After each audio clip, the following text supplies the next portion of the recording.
थुनलाइनि फोथाराव बिथांनि मुङानो जाहैबाय अरन राजा। अरन राजा जिउ लावथों आरो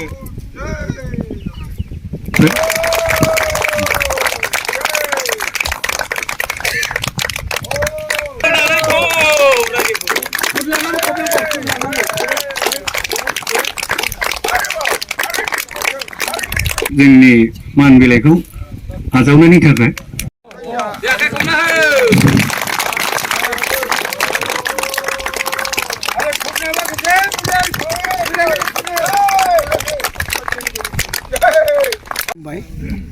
गिबियावनो आङो गोदान बोसोर 2025नि हामलायनायखौ गासै मुलुगनि सुबुं आरो गासै भारतारि आसामारि आरो जोंनि बे गामिनि बयनिसिमबो जासिनानै आङो दिनै बे जोंनि रंजाथाव फोरबो मागो बिहु बे फालिनायाव दिनै आङो जोंनि गामिनि गासै रायजो राजाजों जयै थानानै जोबोद रंजानाय मोनदों।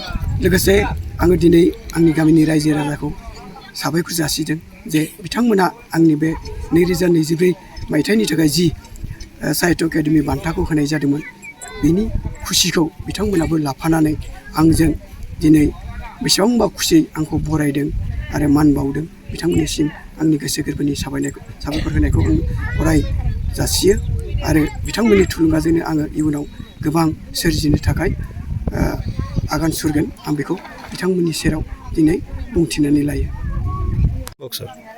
आच्छा, बयखौबो खुलुमबाय। दिनै 2 नं साथेनगुरि गामिनि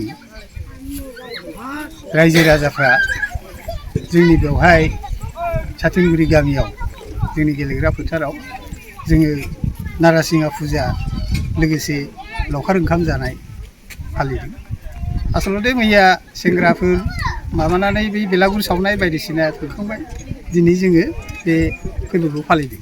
बे नारासिङा फुजाया गुबैयै जोंनिया जों गोदो गोदायनिफ्रायनो आबौमोननि दिननिफ्रायनो आं खोनाबोदों, नुबोदों, आफामोननिफ्राय नुबोदों। गतिके बे फुजाया दङ जोंनियाव। बे लावखारनि दारै फुजा जायो।